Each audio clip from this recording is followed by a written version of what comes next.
Good morning, everybody. Thursday, October 19th, 6 a.m. UpX Friday tomorrow. Going over here again, starting out with financialjuice.com, one of the places you really want to have a tab open on your browser if you are on a computer and click this tick strike so you can literally just sit back and listen to the market, not needing to stare at your screen all day long when it's just slow and boring. Kind of like yesterday, even though we dropped exactly where we were supposed to drop to. Today, Jerome Powell, 12 o'clock. 12 o'clock in the afternoon, we get Jerome Powell. Hey. Go over yesterday. Boom. Got a 60-point range right in there. It got down to 43.03 right in there. Look where we closed, 43.14. 43.15, that was what I was talking about. And come over and look at your spreads. And whoa, we broke the safe edge. Oh no! Oh!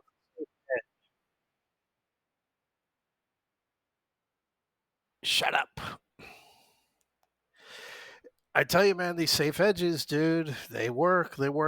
However, even though, like I was out there table pounding, don't be a fucking idiot, try and sell puts.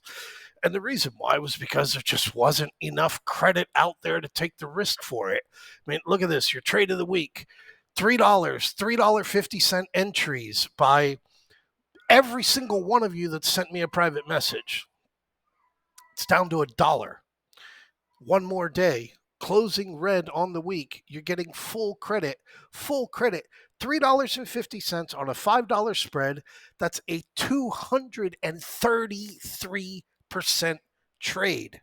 For those of you that are new, when we put out the trade of the week, we're not fucking around. So as we are on the QQQ, came down minus 1%, got minus 1.68%. Volatility is there in QQQ. I can't stop talking about it.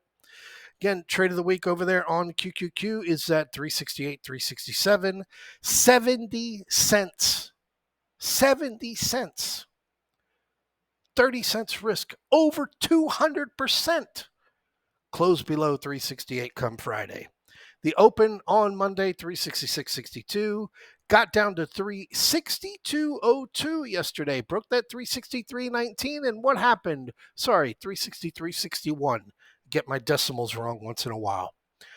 We went right back to it, and as we can see here, we are right back on it right here as we're getting ready to open. Still open. 360.50. Little bit of a dip below 360 because it's OPEX week, and very possible they could go and shake this out. Very, very possible. I got to come over here and update this to see where I'm at. Okay, that's why it is. I see you. Looking over on my other chart because I see, well, cover SPX for now. Again, with the SPX, what we're looking at is a move down to around that 4,300, 4,285. Let's see, where was that mentioned? Oh, yeah, that was mentioned in your email yesterday. OPEX week, Wednesdays, futures are down 15. The Netflix earnings. Trade of the week, staring you in the face. The QQQ trade of the week, again, 200% both ways, whatever. Here we go, 43.28 weekend gap fills. Failure at 43.80. Tuesday is going to result in pressure on that 42.85 with just one bad headline, a.k.a. SPY 430. And where does SPY close? SPY closes at 430.21. Do you know what? I think we're the greatest. We're the greatest. 1, 2, 3. Can't get better than that. You can have your 50 retracement of that bounce off of that low right there. Perfect dip. Obviously, 42.83.79. You don't want to break that, but because you have already violated this top over here, this 43.25 area, obviously this is not bullish. Feet off of the gas on buying the dip. Leave it alone. You got Jerome Powell this week. You are getting a red week this week. And next week, you have major tech earnings, which, if nobody learned anything yet, VIX. This is going to April 1st, after we fell out of the plus 20 VIX area. Had a spike, had a spike, had a spike, had a spike. And here we are again, pushing on that 20. We got 20 overnight. Overnight, we got 20. Last week, Friday, we got shook out. VIX crushes on Fridays. That's what it's been doing forever, especially when it's been up in a high area. This Israel thing completely changed everything. Everything as far as what's going on with the VIX. Like we said when we went into the weekend email, somebody's lying.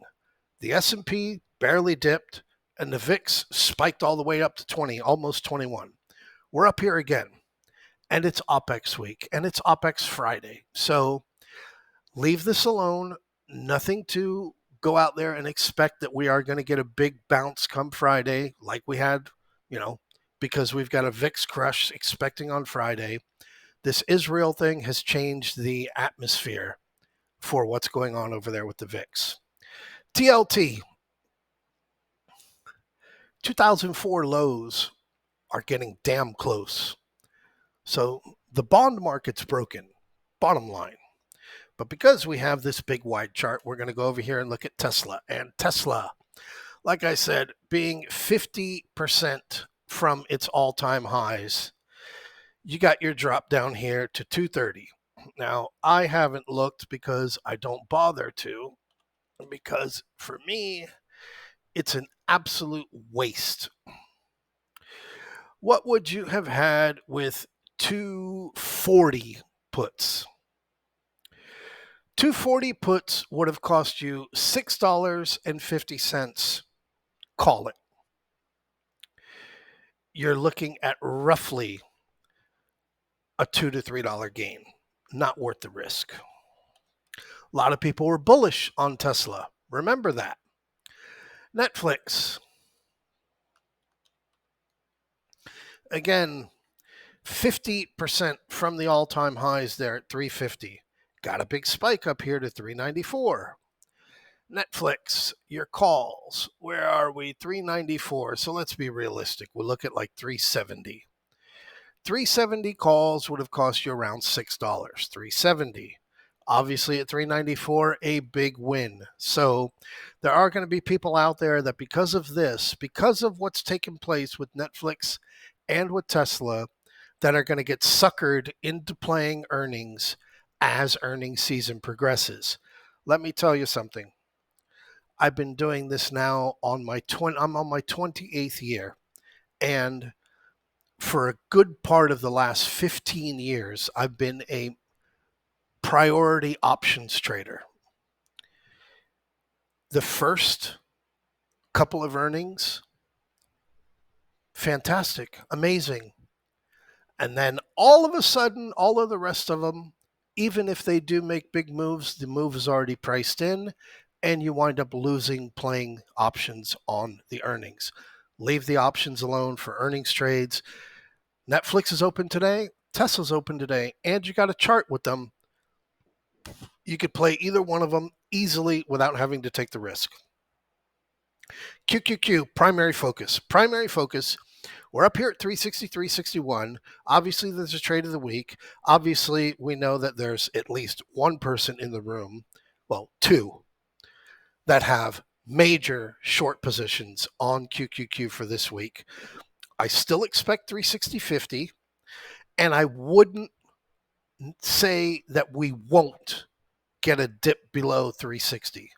Maybe 358, but definitely still have that 360.50, 360 on my radar for a little bit more of a move to the downside. On the SPX, the way that this looks like absolute crap, and we have gotten fractionally oversold.